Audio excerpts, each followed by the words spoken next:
In the spring of 2025, a photograph emerged from obscurity that would alter the course of a museum curator's life and resurrect a century-old tragedy from the vaults of Hampshire's collective amnesia. Iris Calder, a meticulous photo archivist whose hands had learned the language of glass and shadow over 2 decades, held a small envelope marked in fading ink, L. Family 1902.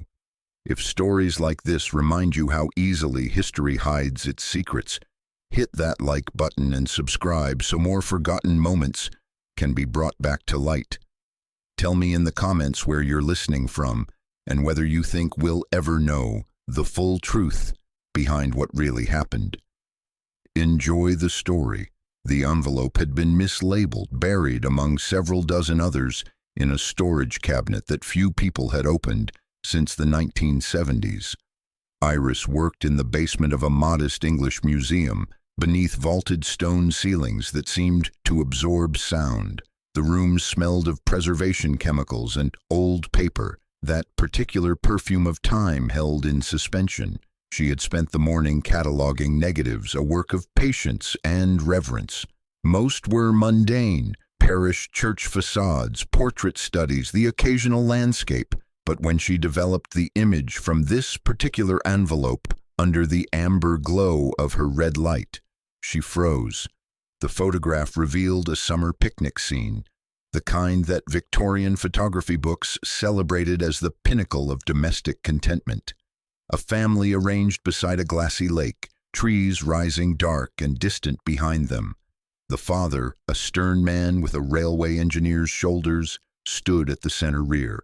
The mother, pale and precise in her posture, held a parasol. 2 daughters in pale dresses sat in the foreground, smiling with the forced rigidity that all subjects of long exposures were forced to endure. But there was a 3rd child. Standing behind the seated girls, blurred as if caught in motion, was the faint figure of another young woman. Her face was obscured by movement or technical failure, but her silhouette was unmistakable. A girl of perhaps 13 or 14, her head slightly bowed, her form ethereal against the landscape. According to every census record and family genealogy Iris had consulted that morning, the Lintons had only 2 surviving daughters, Delphine and Maribel. Iris held the negative to the light, studying the phantom figure with the intensity of an archaeologist examining a fragment of an unknown civilization. The edges of the apparition seemed to shimmer with an almost deliberate ambiguity, as if the photographer himself had been uncertain of what he had captured. Around the girl's outline, if one looked closely enough, there seemed to be a faint impression of something like breathing, a disturbance in the glass itself, as though the negative bore the residue of emotion, of presence, of something that had demanded to be seen. She set the print aside and pulled up the Linton family files on her computer, cross-referencing 3 different genealogical databases. The records were consistent. Elias Linton, born 1854, railway engineer. Clara Linton, née Ashford, born 1858. 2 daughters surviving into adulthood. Delphine, born 1890, and Maribel, born 1893. No record of a 3rd child after 1893. No record of a death in the family records, though that was not uncommon in households where grief was something to be managed rather than displayed. That evening, as the museum's upper floors emptied and the lights of the town began to glow in the darkening distance, Iris made a decision.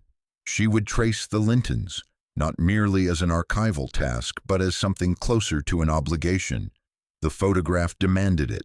The 3rd child, present in the frame yet absent from history, demanded it. That night she began to make notes, names, dates, the peculiar details that accumulate when one begins to pull on a thread of mystery. She did not yet know that the thread would lead backward through a century of loss, nor that by following it she would come to understand something about the photographs we take and the reasons we take them, about the futile human attempt to hold on to what disappears, Who then was the third child? And what had driven a mother to arrange her family for a portrait that would seem, to later eyes, to capture something that the living world had declared impossible? The winter of 1891 descended upon Hampshire with the kind of merciless chill that seemed to penetrate not merely flesh but the very foundations of houses, as though cold itself were a living presence demanding entry. It was in this season that scarlet fever crept through the villages like an invisible hand, selecting its victims with an indifference that made prayer seem almost obscene. The Linton family lived in a substantial house of red brick, set back from the main village road. Elias Linton was a man of orderly habits and visible prosperity. His work on the railway extension had brought him both security and the particular arrogance that comes with having built something that will outlast you. Clara was a woman of complicated piety, the kind that found expression in the precise management of a household and the gentle coercion of her daughters toward spiritual discipline. Their eldest daughter, Althea, was 13 years old in that winter, the age at which girls begin to resemble the women they might become, caught in that threshold space where childhood still clings to them but does not quite believe in its own tenure.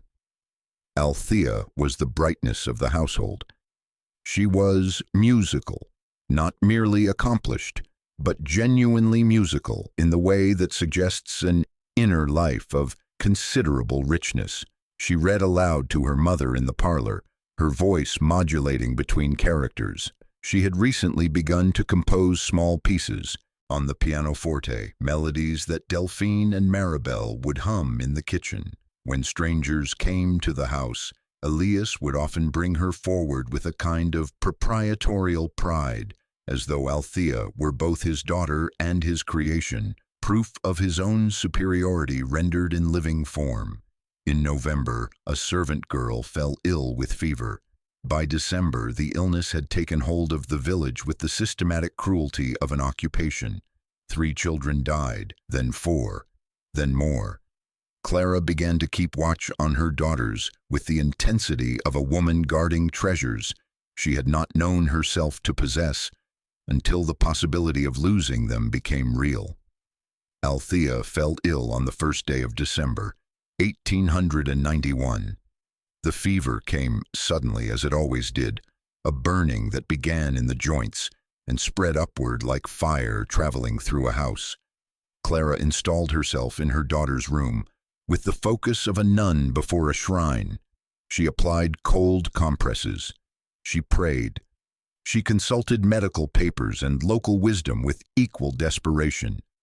Elias paced the downstairs rooms, his orderliness fracturing into something resembling anger. He demanded that the best physician be brought from the county town, though even the best physician could offer little beyond bloodletting and a regimen of mercury that seemed to poison the body in hopes of purifying it. Althea lasted 3 days. Her death came on a morning when frost had covered the windows with crystalline patterns, as though the world outside had turned to something precious and fragile. She had been delirious in her final hours, speaking to people who were not present in the room, reaching toward the corners of the ceiling as though trying to grasp something just beyond reach. When the fever broke, it was only because her body had finally surrendered entirely to the illness. Her last breath seemed almost a relief, an end to struggle, to burning, to the terrible uncertainty of survival. Clara held her daughter's body after death, waiting until the warmth had fled entirely from the skin. She did not weep. Instead, she seemed to become something made of glass, still, transparent, hollow. They buried Althea on a frozen morning in the parish churchyard. The ground had to be broken with a pickaxe to create a grave deep enough. The funeral was sparse, attended only by the immediate family and a handful of village women, whose presence at such occasions was more duty than consolation. Clara collapsed at the graveside, her collapse both sudden and complete, as though some internal structure had finally given way. What happened after was peculiar even by the standards of grief that the Victorian era allowed. Elias forbade any mention of Althea's name within the household. He ordered the removal of her photographs from the parlor. He decreed that no extended mourning would be observed, as though grief were a contagion that might spread through the family if given time to take root. He spoke once to Clara about the necessity of not binding the living to the dead, and then never spoke of his daughter again, as though erasure could be a form of protection. But Clara could not erase what had been. In the months that followed, the village women noticed her at her parlor window, speaking quietly to the empty chair where Althea had once sat reading aloud. A neighbor later recalled hearing music, the melodies that Althea had composed, being played slowly and mournfully on the pianoforte, though Clara herself claimed no one had touched the instrument since her daughter's death. Some said Clara had begun to visit the churchyard at night, though whether this was rumor or observation, nobody could quite say.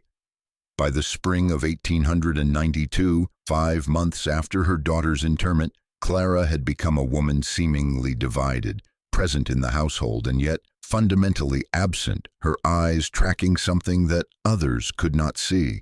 It was in this condition of half-presence, of yearning held just barely beneath the surface of an ordered life, that the family would eventually agree to have their portrait taken. A photographer from town was contracted. The sitting was arranged. And in the summer of that year, on a day that should have contained only the ordinary contentment of a picnic by a lake, something occurred that would leave the Lintons forever marked by mystery and loss. What darkness had taken root in Clara's mind in those months of forbidden grief, and what was she willing to do to assuage it? The summer of 1892 arrived like a blessing that nobody quite believed in. The village had slowly begun to emerge from the shadow cast by the fever. Life resumed its ordinary patterns, though everyone carried invisible marks, small internal altars dedicated to those who had not survived. The Lintons, like other families, had learned to smile again through sheer force of will and social necessity. It was Clara who suggested the picnic. The decision seemed to come suddenly, almost unannounced. She simply one morning declared that the family would take an outing to the lake, that they would bring a photographer, that they would have a new portrait made. Elias, taken by surprise but recognizing in Clara's sudden animation a sign that his wife was perhaps beginning to return to herself, agreed. Delphine and Maribel were told to prepare their best dresses. The date was set for the 3rd Saturday in July. The photographer engaged for the occasion was a man named Fenwick, a traveling craftsman who had recently set up a studio in the county town. Fenwick was meticulous in his practice, employing one of the newer large-format cameras that allowed for greater detail and precision than the older models. He was known among those who could afford his services as technically competent if somewhat temperamentally difficult. He had spent the morning before the sitting preparing his equipment, testing light, conditions, calculating the exact angles necessary to achieve the composition he envisioned. When the Linton family arrived at the designated spot by the lake, a clearing surrounded by mature oaks and elms, Fenwick had already positioned his tripod and camera. He regarded the family with the cool assessment of a man evaluating composition rather than observing people. Elias immediately began issuing instructions. He was a man accustomed to being obeyed, and he saw no reason why the photographer should be exempt from his authority. The pose must be dignified. The expressions must convey contentment, but not frivolity. Above all, there must be no sadness. The family must not appear as though it had suffered loss. Fenwick arranged them with the precision of a chess master. Elias stood at the rear center, his posture rigid, his gaze fixed upon a point distant in the middle ground. Clara sat slightly forward and to the left, her parasol held at precisely the angle that would suggest both leisure and control. Delphine and Maribel were positioned in the foreground, the younger girl's hand placed gently on the older girl's shoulder, a gesture designed to suggest familial affection and the continuity of generations. As they held their positions, waiting for the long exposure to complete its work, Maribel, the younger daughter, 8 years old at that time, felt a sudden chill. It was a summer day of uncommon warmth, yet Maribel distinctly felt cold move across her shoulders. She turned slightly, and Delphine did not correct her, so Maribel turned further. Delphine followed her sister's gaze.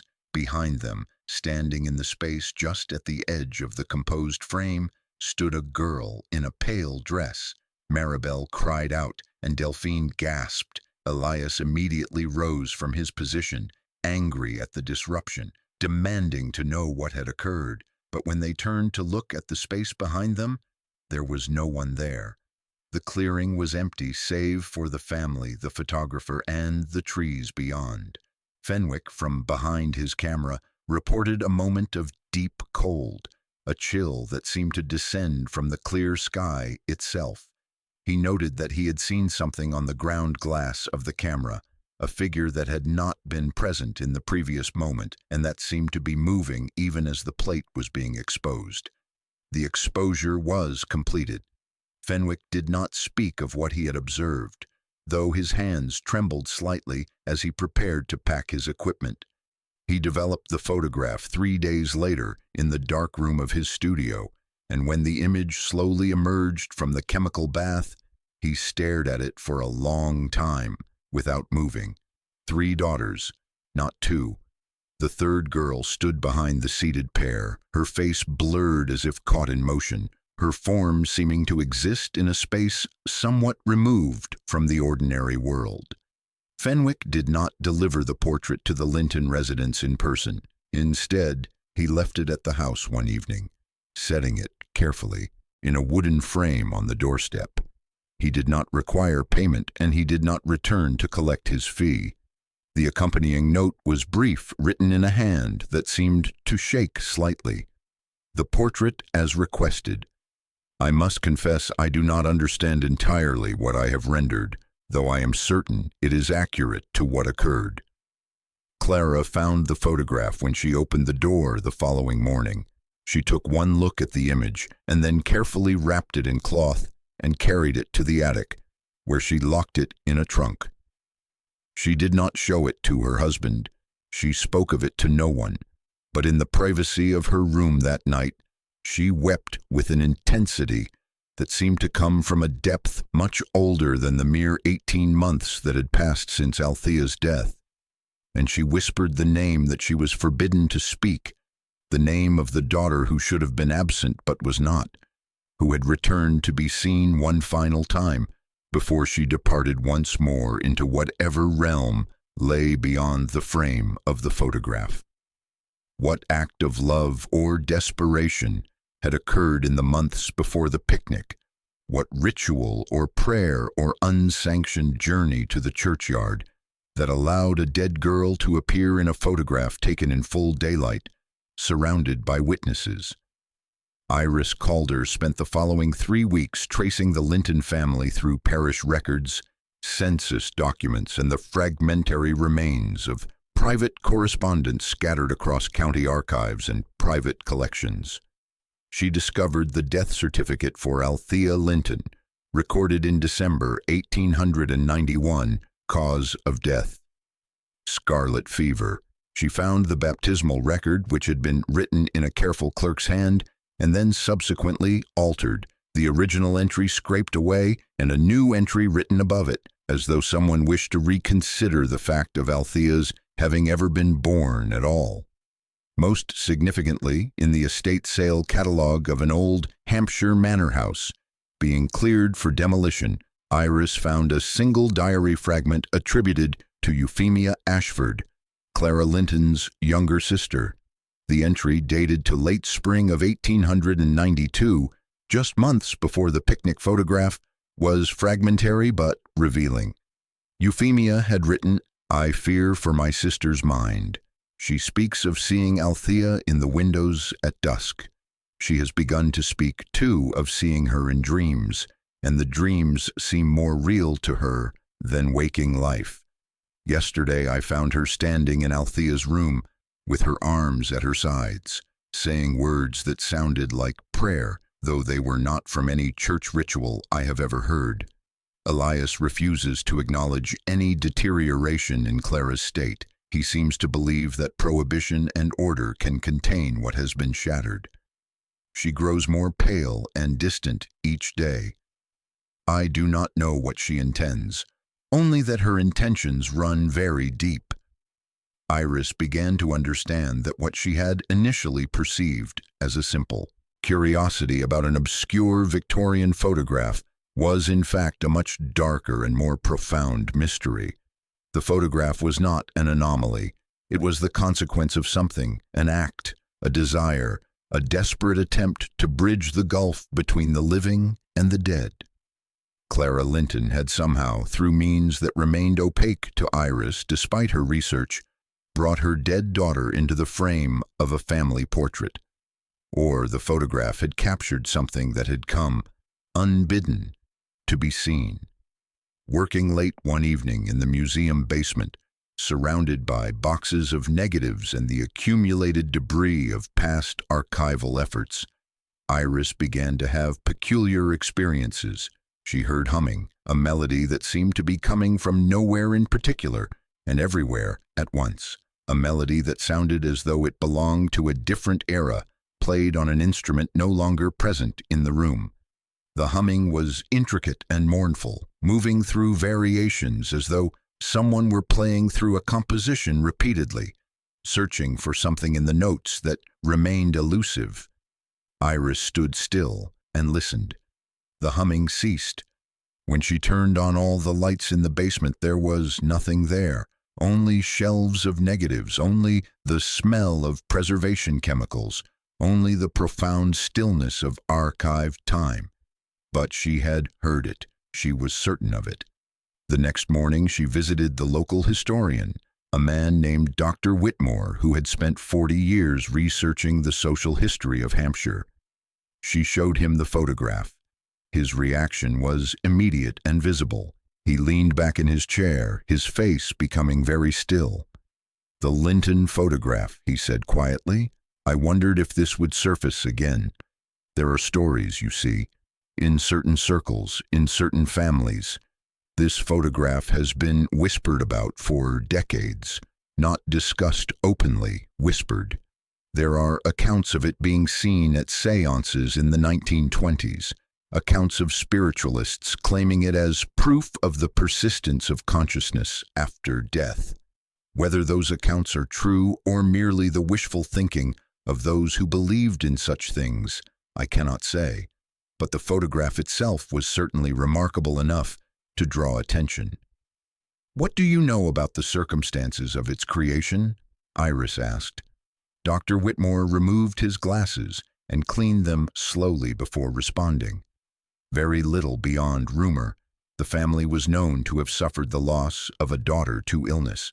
There were whispers that the mother became obsessive about her lost child, that she tried various means to contact her or to bring her back into the world. The photograph was said to be taken some months after the girl's death, and it supposedly contained an image of the deceased child. That was the story, at least. I never expected to see evidence of it. That evening, Iris made copies of the original negative and developed a new print under the red light of her darkroom. She worked slowly, watching the image emerge into visibility as though it were being born from the chemical bath. And as she watched, she noticed something that had not been apparent in her first examination. The figure of the third child seemed clearer this time, as though the image had subtly strengthened or reformed, as though repeated exposure to development was somehow making the photograph more present rather than less so. The girl's face was still blurred, but her eyes seemed to be open, and her expression seemed almost peaceful, almost accepting of the fact of her own impossible presence. Could a photograph change over time, or was Iris's perception of it changing, becoming more attuned to what it contained? And if a photograph could reveal secrets that had been hidden for a century, what else might be revealed if one looked closely enough, understood deeply enough? In 1892, on a day in May when the wisteria bloomed purple along the garden wall, Maribel Linton, who would eventually become an elderly woman with granddaughters of her own, discovered something that she would never quite forget and would speak of only rarely, and always with the careful precision of someone describing something that others might not believe. She had come home from school and, searching for her mother, had gone to the sewing room on the second floor of the house. It was the room where Clara spent most of her afternoons, working on needlepoint and mending, though in recent months the needlework had been abandoned in favor of what Maribel would later understand to be a kind of contemplation that required no work at all. The sewing room was empty of her mother, but it was not empty. On the small table near the window, where Clara took her afternoon tea, there was another place setting, a plate, a cup, a piece of bread, a small portion of fish left over from the midday meal. The food had not been touched. It had been arranged carefully, as though for a guest who was expected to arrive at any moment. Maribel understood with the quick intuition of children that she had discovered something that was not meant to be seen. She left the room without disturbing anything. That evening she mentioned it to Delphine, who was older and more inclined to systematic observation. The two sisters spoke in whispers and concluded that their mother was doing something that their father would not approve of. Elias Linton discovered the kept plate 1 week later. He came to the sewing room looking for Clara and saw immediately what had been arranged. He stood there for a long moment, very still, and then he called for his wife. When Clara appeared, pale and moving slowly, he pointed at the table with one finger. He did not raise his voice. He did not have to. His manner was such that words became unnecessary. "Who are you setting a place for?" he demanded. Clara's hands trembled. "For our daughter," she said quietly. "I set a place for her each day at this time. Sometimes I believe she comes. Sometimes I think I hear her speaking." Elias was a man who understood the world through order and reason, and the proper arrangement of things according to logic and precedent. What his wife had just described seemed to him to represent a fundamental breach of all three. "She is dead," he said coldly. "She is in the churchyard. She is not in this house. She is nowhere but in memory, and we are choosing to put an end to memory. Do you understand me? We are choosing not to remember." "I cannot choose not to remember," Clara said. "She was my daughter. She is always my daughter." Elias spent that afternoon and evening burning things. He went through the house systematically, collecting Althea's possessions, her books, her letters, her sheet music, her hairbrush, her dresses folded carefully in a trunk. He brought these items to the garden behind the house, and he burned them, standing watch over the fire to ensure that nothing remained unburned. The servants watched from a distance, uncertain whether to intervene. They did not. By the time the fire had burned down, there was almost nothing left of Althea Linton's material presence in the world. Clara watched from her window. She did not try to stop him. Instead, she seemed to become more still than before, as though she had withdrawn further into whatever internal landscape had been occupying her thoughts. That night, Clara disappeared from the house. She did not leave through the front door or inform anyone of her intentions. Sometime after midnight, she simply slipped away into the summer darkness. Elias did not discover her absence until morning, when he went to her room and found the bed empty. The household was thrown into a state of genuine fear. Servants were sent to search the village. The police were contacted. Elias was beside himself with anger and anxiety, though whether his emotions were primarily concerned with his wife's safety or his wife's apparent transgression of proper behavior remained unclear. Clara returned the following morning at dawn, soaked through with dew and something that looked like mud. She was barefoot, her hair undone, and in her hand she was holding a ribbon, a pale blue ribbon that had belonged to Althea, one of the ribbons that her daughter had worn in her hair when she was alive. Elias demanded to know where she had been. Clara did not answer. She simply walked past him and up the stairs to her room, where she locked the door. It was not until much later that the servants, piecing together details and observations, concluded that Clara must have spent the night at the churchyard, visiting the grave of her daughter. The village women began to speak more openly about Clara's condition. She was observed on several occasions, making journeys to the churchyard in the late afternoon, carrying flowers and ribbons. The ribbons were arranged in patterns around the grave, patterns that resembled symbols, though none of the observers could quite identify them. It was as though Clara were writing something in a language that only her dead daughter could understand. In this state of escalating desperation and faith and half-sanity that Elias would not acknowledge, the family agreed to have a new photograph taken. The decision seemed to come from Clara, though the records are unclear. A summer picnic was arranged.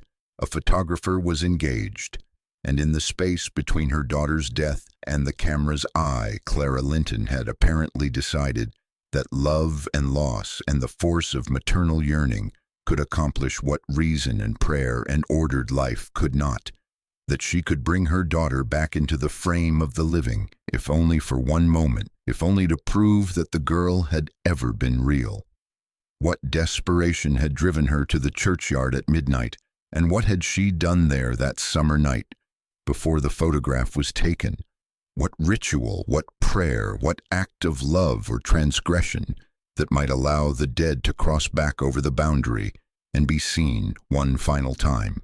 6 weeks into her investigation, Iris received an email from a private collector in Surrey, a retired man named Martin Westcott, who had spent decades accumulating 19th-century photographic materials. He had seen her query in an archival database about Fenwick, the photographer who had taken the Linton family portrait, and he believed he possessed several of Fenwick's glass plates, along with the photographer's surviving notebook. Iris drove to Surrey on a morning when rain was falling steadily, creating a kind of curtain between the car and the rest of the world. Westcott lived in a converted barn, its interior lined with wooden shelves upon which thousands of glass plates stood upright, translucent guardians of moments that had long since passed into history. He was a careful man, methodical in his preservation, and when he brought out Fenwick's materials, he handled them with the reverence of someone who understood that they were fragile vessels containing something valuable. The notebook was leather-bound, its pages yellowed but still legible. Fenwick had kept meticulous records, dates, locations, clients' names, technical notes about lighting and exposure times. But interspersed with these ordinary details were passages that seemed to belong to a different kind of journal, more personal and less organized than the professional record. Iris asked to photograph the pages, and Westcott, after a moment's consideration, agreed. She found the passage about the Linton family on page 73 of the notebook, written in Fenwick's careful copperplate hand, 1892 July, the Linton Commission. The assignment itself straightforward enough, a family portrait to be taken by the lake on an agreed date. The family was respectable, the location suitable, the light conditions optimal. I set my equipment and waited for their arrival. When the family arrived and was positioned, I observed that Mrs. Linton appeared somewhat distracted, her attention seeming to be directed beyond the frame, towards something in the middle distance that I could not perceive. The children were nervous, particularly the younger girl.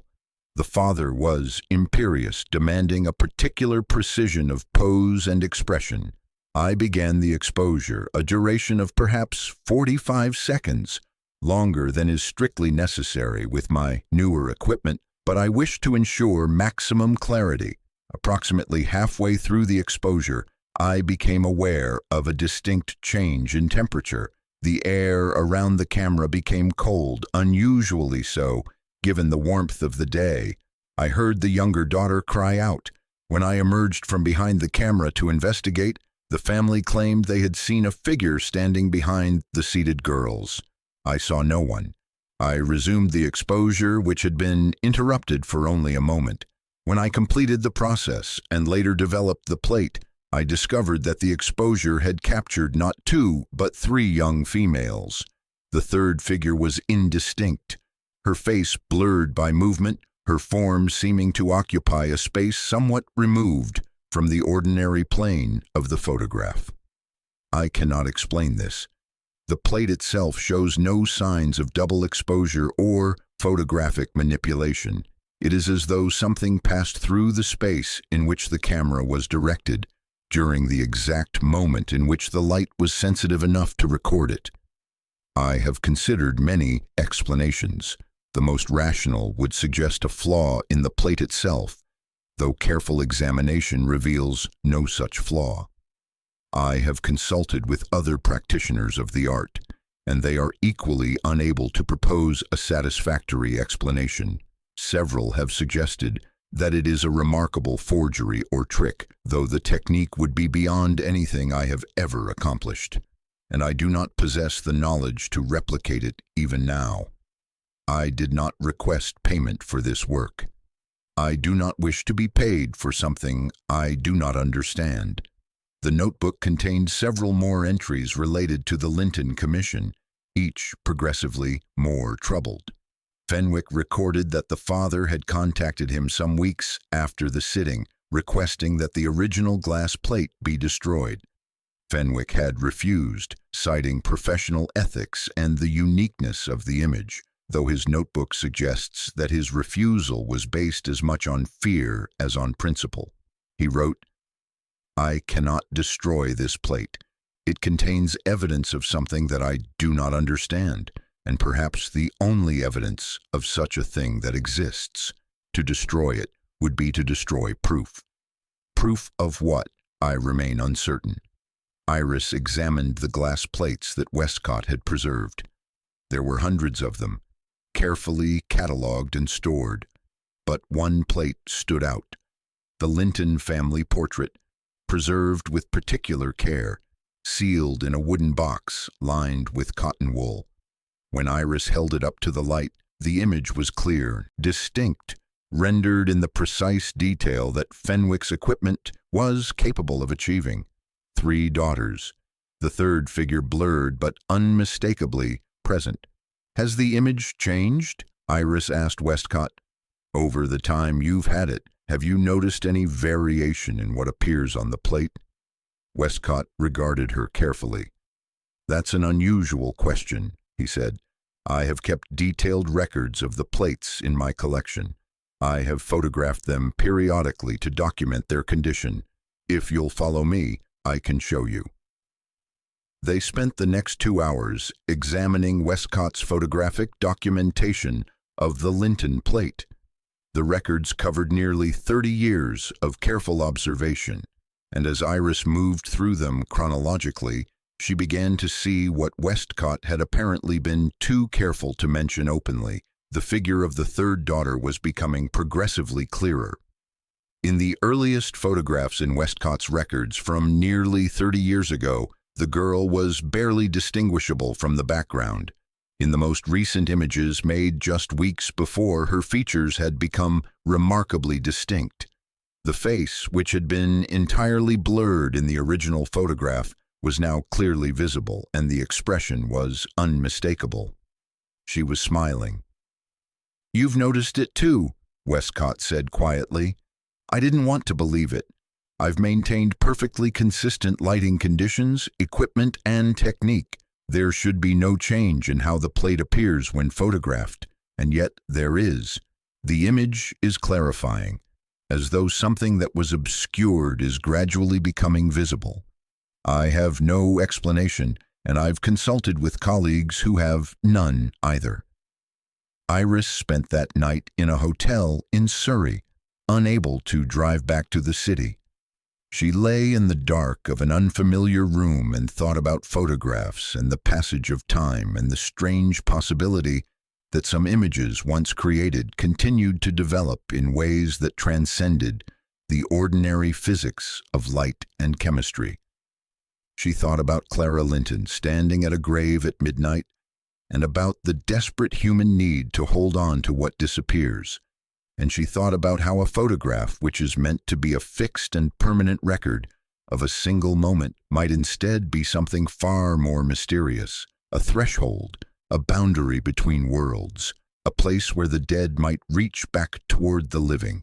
When she returned to the museum the next morning, she began to examine all of her own photographs of the Linton plate under increasingly powerful magnification, and she confirmed what Westcott had observed. The image was changing. The impossible figure was becoming steadily more defined, more real, more present, as though the act of looking at it, the act of witnessing and photographing and studying it, was somehow calling it more fully into being. Could a photograph evolve? Could repeated exposure and attention transform what was captured within the frame? And if the third child was becoming clearer, more visible with each passing year, what did that suggest about the nature of the image itself? That it was a photograph at all, or something else entirely, something that existed in the boundary between memory and materiality. The memory that Maribel Linton carried to the end of her life, and which she finally committed to writing in the form of a letter to her granddaughter in 1938, concerned what happened on the night after the photographic sitting at the lake. She was 8 years old, and she was awakened in the darkness by the sounds of her mother moving through the house with unusual urgency. Maribel rose from her bed and went to find her sister Delphine, older by 3 years and therefore presumably wise in such matters. The two girls slipped quietly through the darkened corridors and descended the stairs. Their mother was in the parlor, and Elias was there as well, and there was a conversation occurring, though it was conducted in the low, urgent tones of people trying not to be heard by the servants. Maribel could not understand all of what was being said, but the meaning beneath the words was clear enough to her young mind. Their mother had done something, and their father was angry, and their sister Althea was being spoken of in the present tense, which was confusing because Althea was dead and buried. By morning, when the girls came down to breakfast, Clara was gone. Elias told the servants that she had taken ill and was resting, but when the girls went to her room, they found the bed undisturbed, untouched, as though no one had slept there at all. It was Elias who went to find her. He returned at midday, and Clara came behind him, walking slowly as a woman walks when she has been awake all night, and every step requires a negotiation with her body's exhaustion. She was soaked through. Her hair hung down her back in tangles. Her feet were wrapped in cloth, and her shoes were left somewhere behind, abandoned to the elements.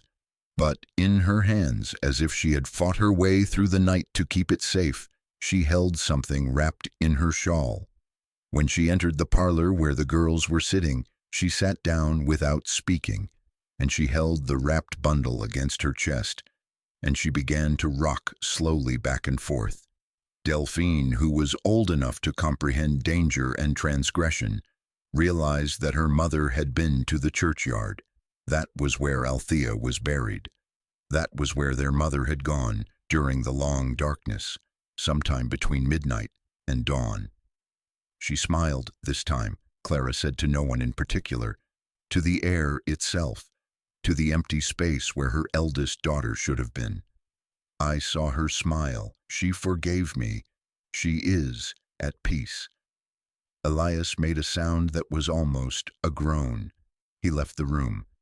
The house seemed to hold its breath. In the days that followed, nothing was acknowledged. Nothing was spoken of. Clara was confined to her room by doctor's orders.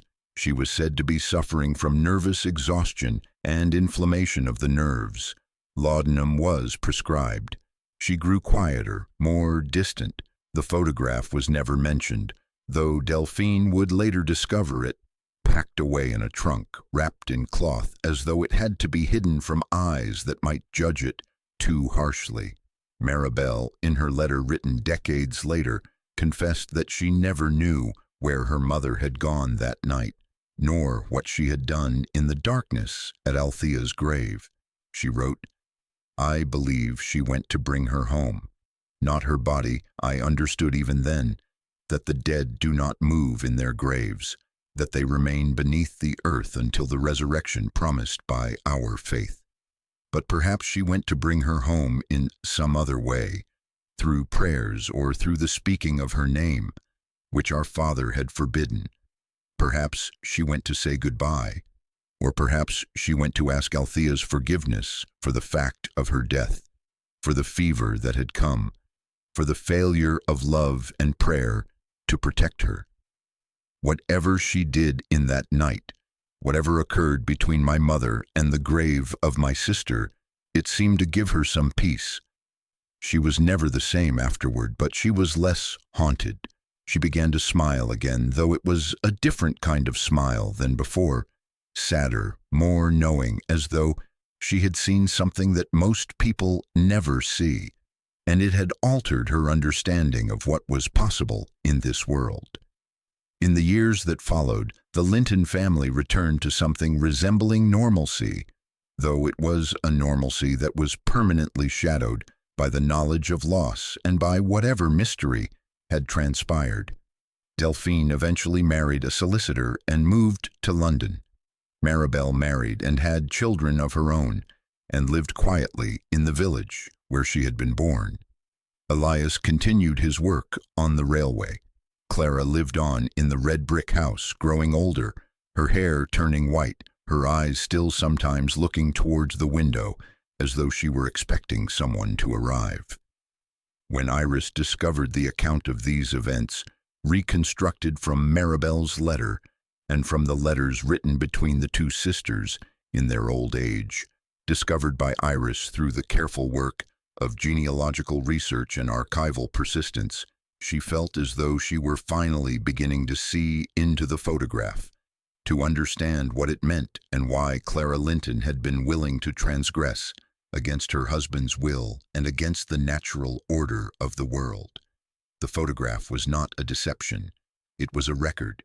It was evidence of the fact that a mother's love could reach beyond death, could call her daughter back into the frame of the living, if only for one frozen moment, if only to prove that the connection between them had not been broken by the fever and the grave and the terrible machinery of loss.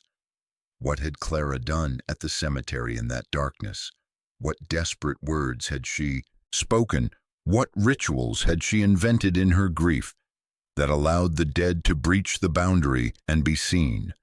And what had she done to the grave itself that Iris now discovered, in researching old parish records, had apparently been opened and resealed within a matter of hours during that night in July of 1892. The sealed chest arrived at the museum on a Tuesday morning in October, delivered by a solicitor's firm on behalf of the estate of a woman named Margaret Halloran, who had died at the age of 97 and had apparently left instructions that certain family papers be given to the museum that had been researching the Linton family. Margaret Halloran was a granddaughter of Delphine Linton, and she had kept all her life the stories that her grandmother had told her, stories about the fever, about the photograph, about the night her great-grandmother Clara had walked in darkness to the place where her daughter lay buried. The chest itself was unremarkable, a simple wooden box reinforced with iron bands, the kind that had been common for storage in the 19th century. But when Iris opened it, assisted by the museum's conservator, she found layers of history, letters tied with faded ribbon, documents wrapped in cloth, and at the very bottom, the original glass plate negative of the Linton family photograph. And there, too, was Clara's confession. The letter, written in a handwriting that deteriorated as the pages progressed, as though the act of writing had taken everything from her, described in fragmented detail what had occurred. Clara had written about her daughter's death, about the fever that no prayer could stop. She had written about her husband's refusal to allow grief, his erasure of Althea's name and image and memory. She had written about the weight of silence, the terrible isolation of a mother who was forbidden to mourn, who could not speak her daughter's name aloud. And then she had written about the night she went to the grave. She described how she had taken tools, a shovel, a crowbar, wrapped in cloth so that no one would see her leaving the house. She had walked to the churchyard in the darkness, moving through a landscape made strange by the absence of daylight. She had found Althea's grave and she had begun to dig. The letter became less coherent here, the handwriting more erratic. Clara had written about how hard the earth was, how long it took to reach the coffin. She had written about opening it, about seeing her daughter's face, which had been altered by death and by the months in the earth, but was still recognizably Althea. And then Clara had done something that no living person should do, something that was against law and custom and the doctrine of the church. She had spoken to her daughter. She had said all the words that she had been forbidden to say. She had recited Althea's favorite poems. She had sung the melodies that Althea had composed. She had told her daughter that she was loved, that she would never be forgotten, that she was worthy of remembrance and mourning and the full complexity of grief. And then Clara had written something that made Iris stop reading and sit very still, trying to understand what she was being told. I promised her that I would find a way to bring her back into the world, if only for a moment. I promised her that she would be seen, that I would make the world acknowledge that she had lived, that she had been real, that her death had meaning. I did not know how I would keep that promise, but I meant every word. The confession ended there. The final pages were blank, or nearly blank, containing only single words scattered across the surface like fragments from a shattered prayer. Forgive, remember, see, beloved, return. Iris gathered the other documents from the chest. There were letters between Delphine and Maribel, written when they were old women, discussing their mother's state of mind and their own theories about what had happened that night. There were sketches, crude drawings that seemed to represent symbols or patterns, which Maribel noted were arrangements of flowers and ribbons that Clara had made at Althea's grave. There were passages from Clara's journal, describing dreams in which Althea appeared to her, in which they were able to have conversations that waking life forbade. And there was a second photograph, a daguerreotype of Althea Linton, created when she was alive, showing a girl of exceptional beauty and presence, her eyes direct and clear, her expression suggesting an intelligence that transcended the conventional poses of Victorian portraiture. Looking at this image, Iris understood what Elias Linton had tried to erase, what Clara Linton had been unable to forget. Althea had been a singular person, irreplaceable, irreducible to the family role or the dutiful daughter or the sick child. She had been Althea, entire and individual, and her death had been not merely a loss, but an obliteration. That evening in her apartment in the city, Iris made the decision that had been hovering at the edge of her consciousness since she had first opened the chest. She carefully developed a new print of the Linton family photograph, the original glass plate, the one that had been in the chest, not the one she had been examining before. As she watched the image emerge in the chemical bath under the safe light, she saw that it was different from the copies she had made previously. The three daughters were all equally clear. The third girl's face was entirely distinct now, her expression peaceful and accepting, and around her figure there seemed to be a kind of radiance, not from any trick of photography, but from something inherent to the image itself, a luminosity that suggested the presence of something beyond the ordinary. Iris stood in her darkroom and watched this image resolve into clarity, and as she watched, she became aware that she was no longer alone. The air in the room seemed to shift. The smell of violets, which Iris had only read about in Euphemia's diary, which she had never actually encountered before, filled the space around her. The humming that she had heard before in the museum basement began again, louder now, more distinct, no longer ambiguous. It was a melody, one of the melodies that Althea had composed, the one that Elias had burned along with all the other remnants of his daughter's existence. Iris did not turn to look. She simply continued watching the photograph develop, continue to clarify and resolve. And when the melody reached its conclusion, when the humming faded, when the smell of violets dispersed, Iris set the photograph down and held it up to the light. The image was perfect now, complete. The three daughters stood together as they should have stood, as they had always stood in Clara's heart, despite the orders and prohibitions, despite the erasure and the silence. Althea was visible. Althea was real. Althea was seen. Iris developed the negative again several days later under consistent lighting conditions with the same careful technique. The image that emerged this time was different. The third daughter's figure had begun to fade. It was becoming translucent, dissolving back into the background from which it had emerged.